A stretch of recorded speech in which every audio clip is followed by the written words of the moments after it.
오늘 말씀의 제목은 믿음 안에서 성장 그리고 사랑 안에서 하나된 교회라는 제목으로 함께 말씀을 나누도록 하겠습니다. 이게 오늘 저희가 올해 우리의 표입니다.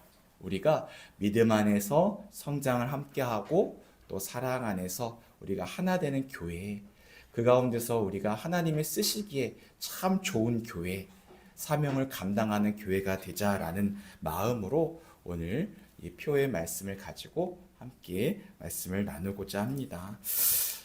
오늘 우리는 이 에베소서의 이 3장 16절부터 19절의 이 말씀이 어떤 내용인지가 무엇인지를 아는 것이 필요한데요. 먼저 에베소서는 사도 바울이 감옥 가운데 갇혀 있었을 때 사랑하는 성도들에게, 에베소 성도들에게 쓴 편지입니다. 그런데 에베소 교회에 쓴 편지의 내용이 어떤 내용이냐 하면 사도 바울이 기도하며 묵상하는 가운데 하나님께서 교회에 대한, 교회가 무엇인가에 대한 그림에 대한, 하나님께서 교회를 통한 하나님의 구원의 계획을 이루신다라는 그 하나님의 교회를 향한 하나님의 마음과 계획들을 다 깨닫게 하시는 거예요. 그 감동이 너무나 크다 보니까 지금 감옥에서 그 기쁨을 주체할 수 없어서 지금 이 편지를 쓰고 있는 거예요. 야, 당신들, 여러분들, 지금 여러분이 있는 그 교회가 어떤 교회인지 아십니까? 그 교회는 태초부터 하나님께서 계획하신 교회입니다. 만물이 충만으로 이루고 그 교회를 통해 하나님의 나라를 이루어 나갈 것을 하나님께서 계획하고 계십니다. 라고 그 말씀을 글로 써서 에베소 교회 성도들에게 전하는 내용이에요. 그러면서 첫 번째 기도의 내용, 그리고 오늘이 두 번째 그런 하나님의 비밀스러운 이 교회의 모습을 보고 사랑하는 성도들에게 기도하는 마음으로 하는 기도문이 바로 오늘 본문의 내용입니다. 그래서 1장에 사도 바울의 기도문이 나오고 그리고 바로 오늘 3장에 두 번째 성도를 향한 기도문이 나오는데요. 이 기도문이 우리 성도님들을 향한, 저와 성도님을 향한 기도의 제목이 될 줄을 믿습니다. 그렇게 보면요, 우리 14절, 15절 앞서 부분에서는 기도인 대상이신 하나님 아버지께 무릎을 꿇고 기도한다라고 밝히면서 16절, 오늘 19절까지의 본문은 그 강구하는 내용을 담고 있습니다. 그가 이 기도함을 통해서 우리 성도들에게 말하고자 하고 싶어 하는 것이 무엇일까? 먼저는 이렇습니다. 첫 번째 내용입니다. 성령을 통해 속사람을 강하게 하라고 권면하고 있습니다. 우리 16절 한번 읽어볼까요? 시작! 그의 영광의 풍성함을 따라 그의 성령 말미암아 너의 속사람을 능력으로 강건하게 하옵소서. 먼저 바울은요, 우리가 어두운 환경 가운데, 상황 가운데 흔들리는 자가 아니라 속사람, 내면에 대한 내용의 기도의 제목들로 가득 채워졌음을 우리가 보게 되어집니다. 성령의 충만함 보면요, 어떤 사람들은 성령의 능력에 대해서 많이 이야기를 해요. 병을 고치고 귀신을 쫓고 은사와 그리고 온갖 또 방언과 이런 것들. 하지만 오늘 사도 바울은 성령의 충만함을 통해서 어떤 능력을 받으라고 얘기하고 있습니까? 너희 속사람이 하나님의 성령으로 말미암아 강건케 되어지는 능력으로 채우라라고 말씀하고 있는 거예요. 바로 우리가 이 한 해를 시작할 때 우리의 속을 무엇으로 채워야 될 것인가? 무엇이 우리를 강건케 만드는지를 우리가 알아야 합니다. 지금 감옥에서 죽음을 향해서 달려가는 이 육신을 지배하는 것은 바로 하나님의 은혜로 말미암아 변화되어지고 새롭게 되어지는 것, 성령을 통해서 우리 속사람이 강건해지는 것, 이것이 바로 우리 그리스도의 진정한 삶이다라고 말씀하고 있습니다. 요즘 보면요, 이 겉만 번지르르하고 화려하고 멋진 이 외형적인 것들에 치장하는 것들에 치중하는 모습들을 많이 보게 되어집니다. 그런데요, 더 외적인 것들에 관심을 갖는 이 시대 가운데 과연 우리의 내면은 어떠하냐? 우리 교회와 우리 가정뿐만 아니라 우리나라의 정말 내면의 모습들은 어떠한가?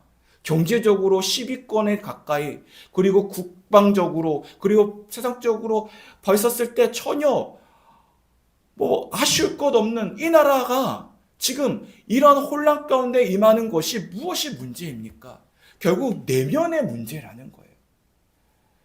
우리가 화려한 외적인 것들에 대해서 집중하다 보면 우리의 내면이 썩어져 가는 줄도 모른 채 그렇게 오늘 현대인의 모습들, 우리 가정과 우리 교회의 모습들이 혹시 내면이 상하고 내면이 비어있는 연약한 모습 가운데 있지 않는가? 빈수레가 요란하다고 얘기합니다. 겁 많은 개가 더 사납다라고 이야기를 합니다. 우리가 정말 서로에 대해서 더 사납게 굴고 더욱더 시끄러 귀는 이유가 뭘까? 어떻게 보면 우리 내면이 참으로 연약하고 참으로 나약하고 참으로 비어있다라는 생각을 가지게 되어져요. 그 가운데 주님께서 너희 속사람을 성령으로 충만하여서 그것을 강건하게 하라라고 말씀하고 있습니다.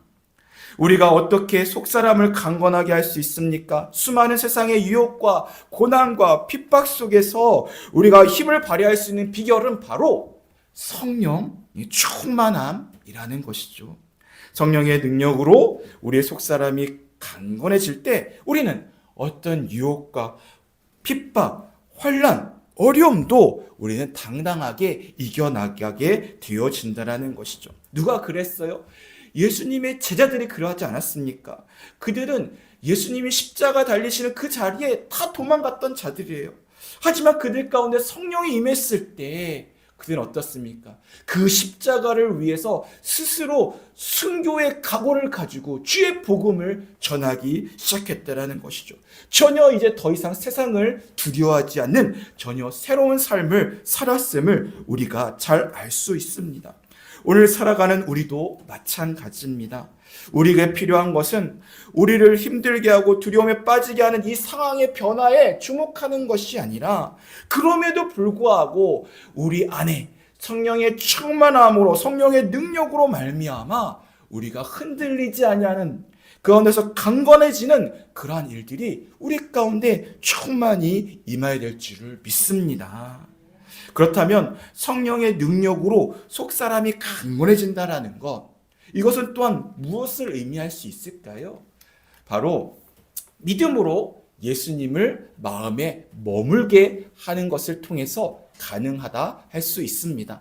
17절의 전반절입니다. 한번 읽어볼까요? 시작!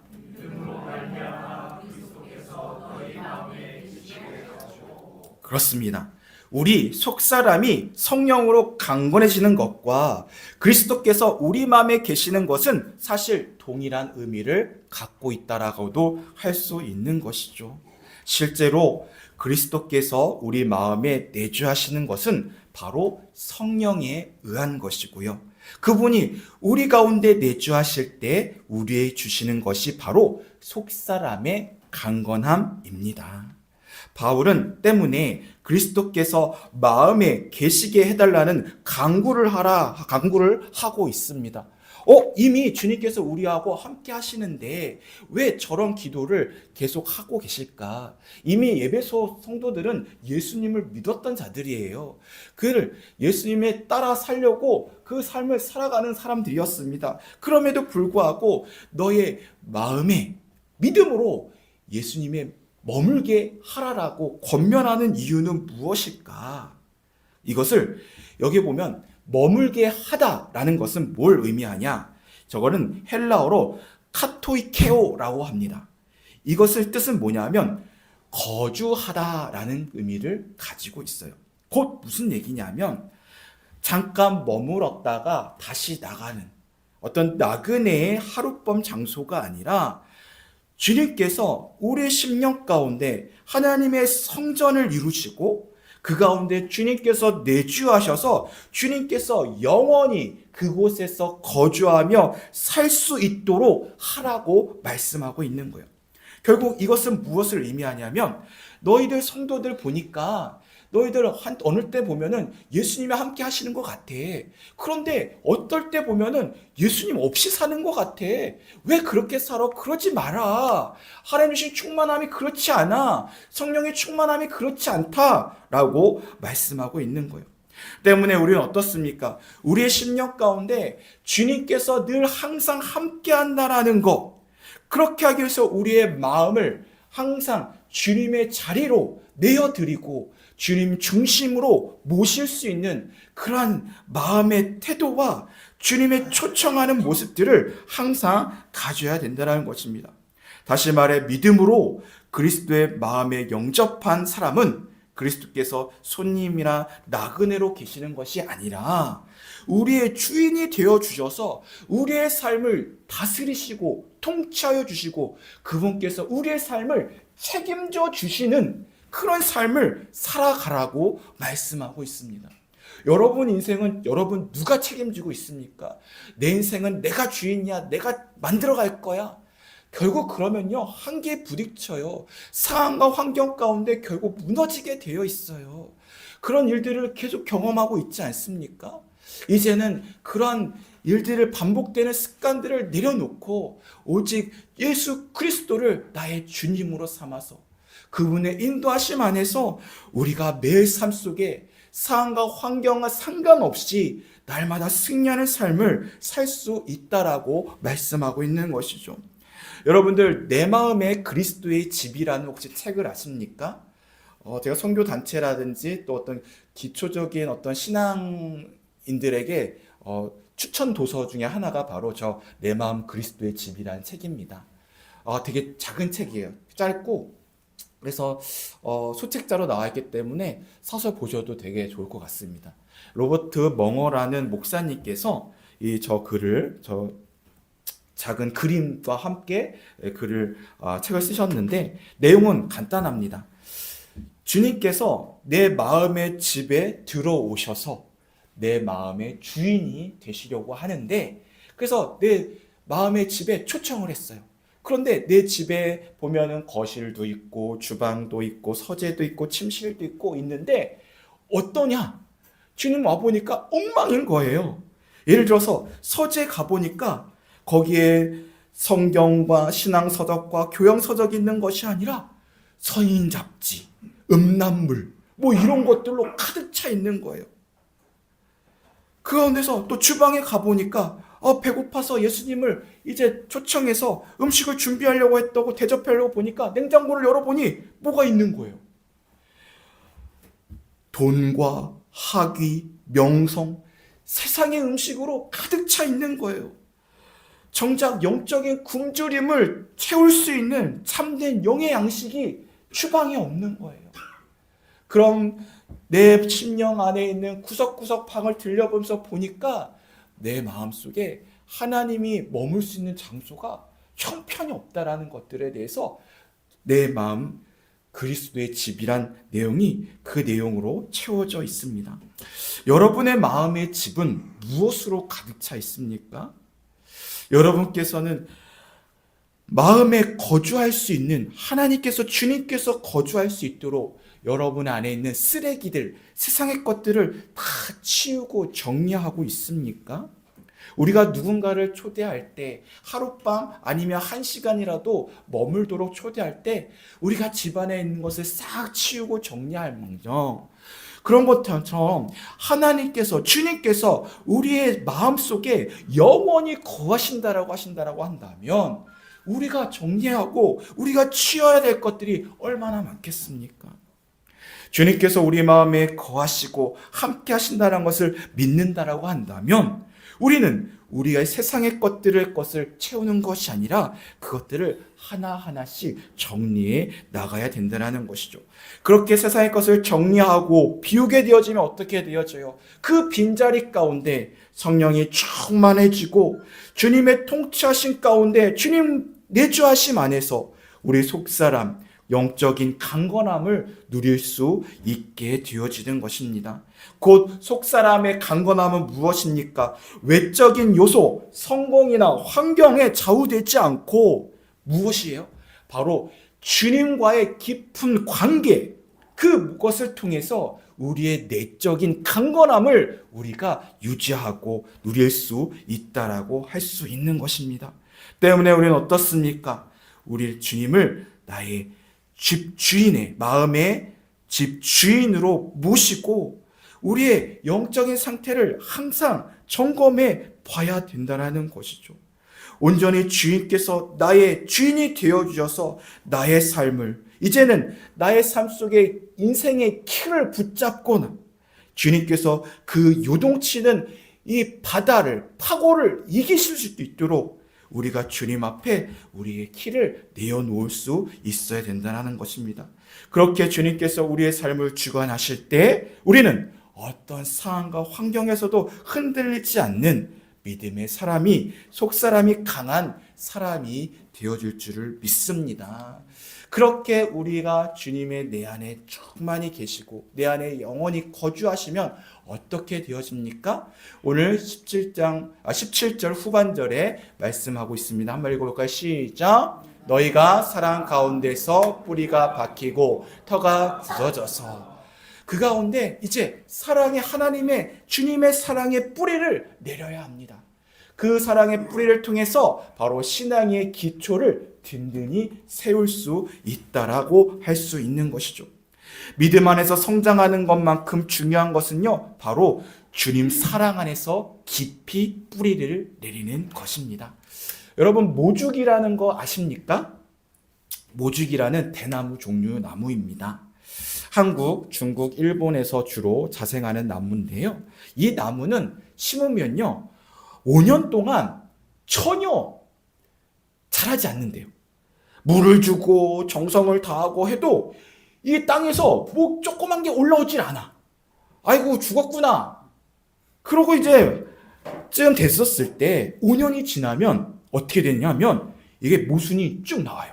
그런데 이게 하루에 70, 80cm씩 막 쭉쭉 자라는 거예요.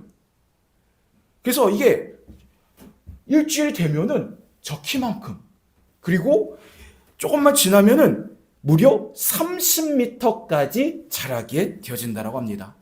저 되게 가늘어 보이잖아요. 그죠? 그러면은 툭 치면은 쓰러질 것 같아요. 길다라기만 하니까.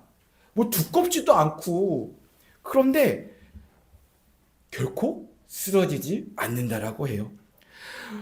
쓰러질까 불안해 보이고 염려스러워 보이지만 저 모죽은 결코 쓰러지지 않습니다. 왜 그럴까요? 그 이유가 무엇일까요?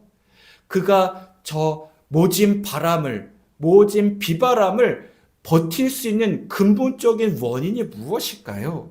바로 보이지 않는 그 뿌리인 것입니다.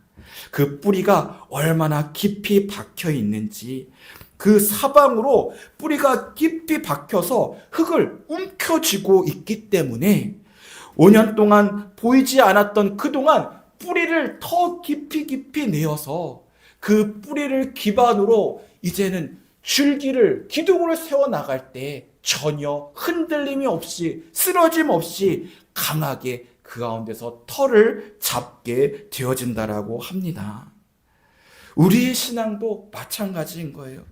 우리 신앙에서 무엇이 중요합니까? 뿌리가 중요한 거예요. 그 뿌리가 뭐예요? 마음 아닙니까? 중심 아닙니까? 그래서 시편 80편 9편에도 9절에도 이렇게 말씀합니다. 주께서 그 앞서 가꾸셨으므로 그 뿌리가 깊이 박혀 땅에 가득하며, 자, 주님께서 우리를 가꾸셔요. 예쁘게 강하게 키우십니다. 그런데 뭘 먼저 키우신다고 얘기해요? 뿌리를 깊이 박힐 수 있도록 그 뿌리에 대해서 계속해서 키워나가고 계시다라고 합니다. 그 뿌리가 땅에 가득합니다. 그러면 어떻게 해요? 저절로 상황과 환경과 상관없이 그가 때에 따라 풍성하게 강하게 성장하게 되어진다라고 할 수 있는 것입니다. 무엇이 필요한 거예요? 뿌리, 깊이 박히는 것이 필요합니다. 잎사귀만 무성한 나무는요, 언제 말라 버릴지 모릅니다. 하지만 뿌리 깊은 나무, 이 모죽처럼 그 뿌리가 깊이 맺혔을 때는 아무리 비바람이 물어치고 뜨거운 햇볕이 찌든다 할지라도 그 잎사귀가 마르지 않고 사시사철 푸른 자태를 뽐낼 수 있게 되어지는 것이죠. 그렇게 뿌리가 깊이 박히면 그 나무는 자연스레 줄기를 내고 꽃을 피고 열매를 맺게 되어집니다. 여러분, 열매가 없다고 해서 마음에 조급해하지 마세요. 우리가 오늘 우리의 말씀 믿음 안에 성장하고 사랑 안에서 하나 되는 것은 어떤 작업이냐 하면 바로 뿌리를 깊이 내는 작업입니다. 우리가요, 건강하게 우리가 튼실하게 뿌리를 내고 털을 잡고 있으면요, 열매는요 자연스럽게 맺게 되어집니다.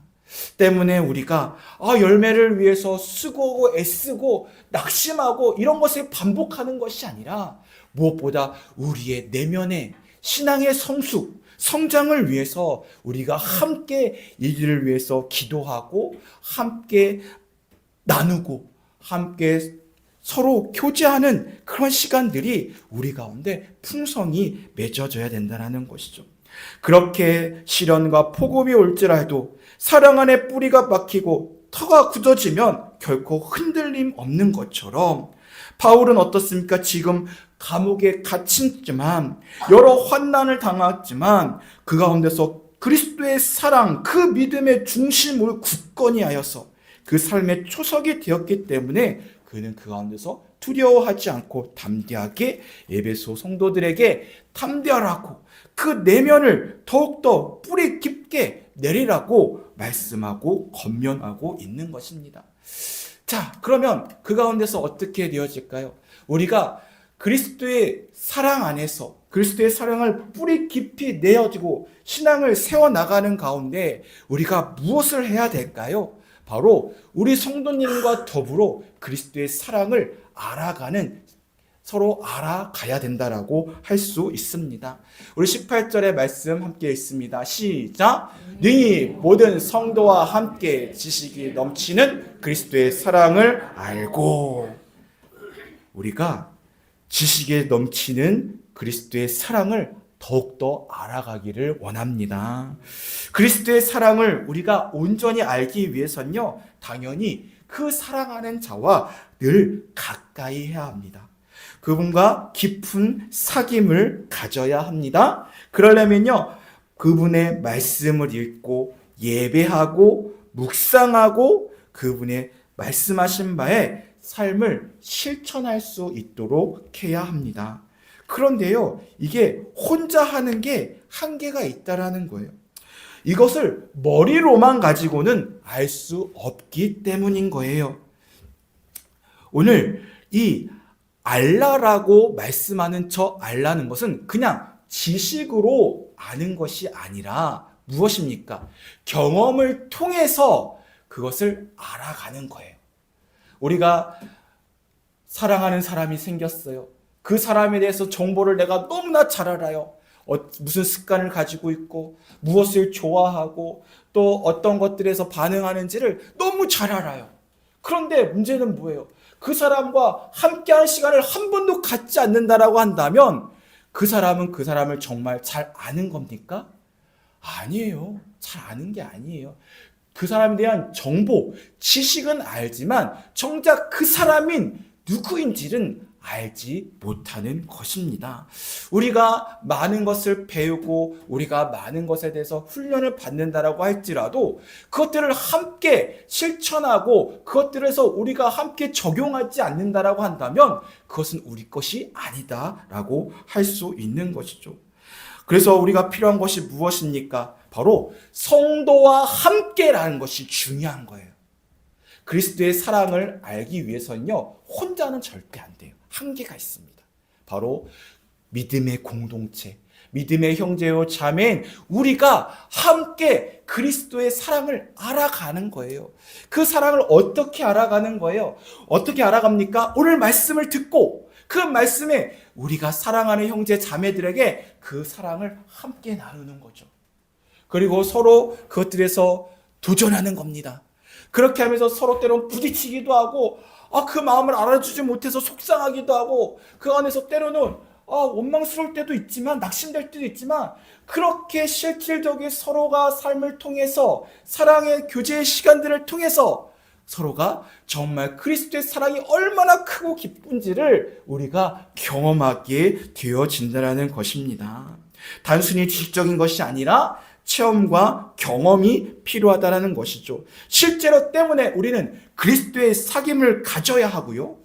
기도와 말씀과 예배와 찬양 이런 통해서 우리는 성장하며 그리스도의 사귐을 공고히 하고 더불어서 그 사랑을 우리가 함께 나눔을 통하여 경험하게 되어지는 것입니다. 그래서 요한일서 4장 20절에 이렇게 말씀합니다. 한번 읽어볼까요? 시작. 누구든지 하나님을 사랑하노라 하고 그 형제를 미워하면 이는 거짓말하는 자니 보는 바 그 형제를 사랑하지 아니하는 자는 보지 못하는 바 하나님을 사랑할 수 없느니라.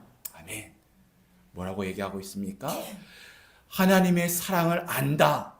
내가 하나님을 사랑합니다. 라고 하지만 내가 형제를 사랑하지 못한다는 것은 어떻습니까? 결국 보고 있는, 만나고 함께 교제하는 그 형제를 사랑하지도 못하면서 보이지 않는 하나님을 사랑한다고? 그럴 수 없어. 그것은 거짓말하는 거야. 라고까지 이야기하는 거예요. 우리가 정말 하나님의 사랑이 충만하면요, 우리가 서로가 그렇게 예뻐 보이고 사랑스러워 보일 수가 없어요. 여러분 옆에 분들 얼마나 사랑스러워 보입니까? 여러분 맨날 하는 것이 못마땅하고 맨날 그냥 뭔가 마음에 안 들고 그러면요, 여러분의 그 마음 안에 하나님께서 그런 거예요. 야, 너는 어떤데? 너도 똑같아 라고 말씀하는 거나 동일하다라는 거예요. 바로 우리가 그 하나님의 사랑을 알기 위해서는 우리가 얼마만큼 내 형제와 우리 형제를 자매를 사랑하는지를 보면은 내가 하나님의 사랑을 알고 있는지를 알 수 있다라고 하는 것입니다. 때문에 우리는 올 한 해 무엇이에요? 우리가 열매를 맺기 위해서 우리가 믿음 안에서 우리가 더욱더 성장해 나가기를 원합니다. 그리고 우리가 주님의 그 사랑을 알고 서로 경험하고 나눔을 통해서 우리가 그것을 하나가 되어지고 그렇게 뿌리를 깊게 맺어서 이제는 어느 때와 상관없이 우리가 모순처럼 계속해서 자라는, 계속해서 성장해 나가는, 그리고 꽃이 피고 열매를 맺는 우리 성도님들이 되시기를 주님을 축복합니다. 그렇게 우리 가정이, 여러분의 직장이, 이 나라, 이 민족이 그렇게 해 나가야 되는 거예요. 뿌리가 흔들리면요, 금방 무너지게 되어지는 거예요. 기초 작업을 튼튼히 해야지 높이 세울 수 있는 것입니다. 다시 한번 얘기하지만 우리나라가 지금 흔들리는 이유가 뭐예요? 그만큼 기초가 약하기 때문이에요. 요 정도까지인 거예요. 더 이상 세우니까 흔들흔들해 버리잖아요. 그러면 어떻게 해야 돼요? 여러분 세대에, 우리 세대에 다시금 기초를 다시금 만들어 가야 된다는 거예요. 그 중심에 우리 그리스도인들이 그 일들을 해 나가야 된다는 것이죠. 우리 자녀들이, 다음 세대가, 우리 가정이 그 일들을 해 나가야 된다는 것입니다. 그렇게 우리가 기초를 든든히 세워 나갈 때 하나님의 사랑으로, 성령의 충만함으로, 예수 그리스도의 내주하심을 믿고 그렇게 강건한 속사람이 되었을 때 우리는, 우리의 가정이, 우리 교회와 이 나라가 다시금 새롭게 세워져 나갈 것을 믿게 되어지는 것이죠. 소망하게 되는 것입니다. 그것을 경험하게 될 줄을 믿습니다. 이렇게 우리는 믿음과 사랑에 개인의 성장을 넘어서서 교회를 하나 되게 하고 하나님 나라를 확장하는 일들을 우리가 감당해 나가야 되는 것이죠. 성령의 충만함과 그리스도의 내주하심으로 우리 속사람이 강건해지기를 바랍니다. 믿음 안에서 성장하고 사랑으로 하나 되는 교회가 되어지기를 원합니다. 그래서 하나님의 영광이 우리의 삶과 교회를 통해 드러나고 이 나라와 이 민족 가운데 다시금 하나님의 나라를 세워나가는 귀한 하나님의 씨앗들, 미랄들이 되시는 그 안에서 하나님의 기쁨이 되어지는 우리가 되기를 소망합니다. 성령으로 속사람이 강건해지고 믿음으로 예수님이 마음에 머물며 사랑으로 교회를 하나 되게 하시는 주님을 찬양합니다. 하나님께서 우리의 삶과 교회를 충만하게 채우시고 그의 사랑으로 은혜로 함께 하시기를 축복하며 이 시간 함께 기도하겠습니다. 이 시간 함께 오늘 말씀 내용 가지고 함께 기도할까요? 오늘 바울이 감옥에 갇힌 가운데 간절한 우리 성도를 향한 기도를 우리가 함께 나누었습니다. 그 기도의 내용이 무엇입니까? 우리의 속사람을 성령으로 강건케 해달라는 것, 믿음으로 말미암아 예수님께서 우리의 중심에 영원히 거하실 수 있도록, 그래서 우리의 삶의 모든 영역에서 주님이 주인이 되어주셔서 우리가 주님의 뜻에 따라가기를 살아가기를 원합니다. 그렇게 우리의 신앙이 그리스도의 사랑 위에 깊이 뿌리를 맺기를 원합니다. 흔들리지 않는 터 위에 굳건히 세워지기를 원합니다. 주님의 삶을 닮아가며 우리가 서로 사랑을 나누며 교회를 세워나가는 우리가 되어지기를 원합니다. 우리 서로 사랑하는 하나 되는 교회, 이 사랑 안에서 우리가 교회를 세우고 이 세상 가운데 그리스도의 복음을 전하는 그 사명을 감당해 나가는 우리 모든 성도님들, 가정교회가 되게 하여 주옵소서. 우리 올 한 해 주님 앞에 우리의 삶을 맡겨드리며 함께 기도하며 나가겠습니다. 기도합니다. 하나님 감사합니다. 오늘 말씀을 통해